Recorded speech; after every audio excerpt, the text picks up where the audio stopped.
So in prior videos that I've shot, I did the prone instability test, and I also did the multifidus lift test.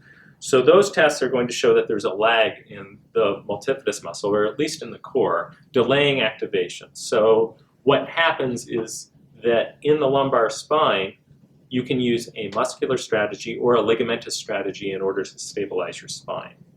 A lot of people use the inert tissues, extend their spine, the facets compress, and then they use that as a strategy for stabilization, which works well until it doesn't.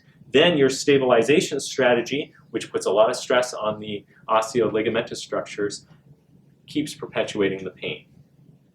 One way to help the patient train out of this is to do some specific training of the core stabilizers in sitting, and this will help get that muscle kicking in sooner. So it's kind of like priming it.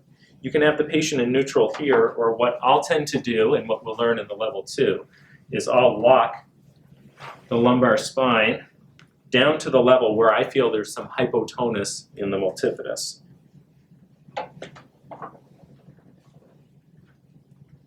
Once they're locked down, I can roll them towards me, just like when we were doing a technique, but what I can do is segmentally work on stabilizing this area.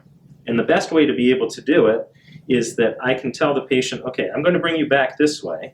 Feel my hand here. I want you to gently push into my hand and go this way, this way, this way.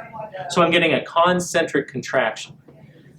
Then, don't let me pull you forward, I can get an isometric contraction. I'm trying to localize it so his paraspinals don't come in, but I can get the multifidus kicking in that way.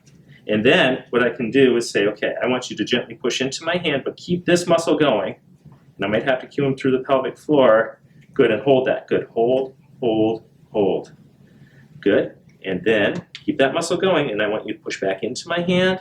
So like you're coming this way. Good, good, good, good. And then hold. And then relax. Usually they'll get fatigued, they'll start shaking, but you're getting that muscle going. Then you go on and do some different techniques. You might do some segmental traction at that area, or come up and focus on a different area, then come back and retrain it. Once you've done your training and you feel happy with that, you get them back in standing and see if that muscle's kicking on when they're doing functional movements, like squatting or different things. But this is a good way to prime the muscle in preparation for your functional weight-bearing treatment of your patient.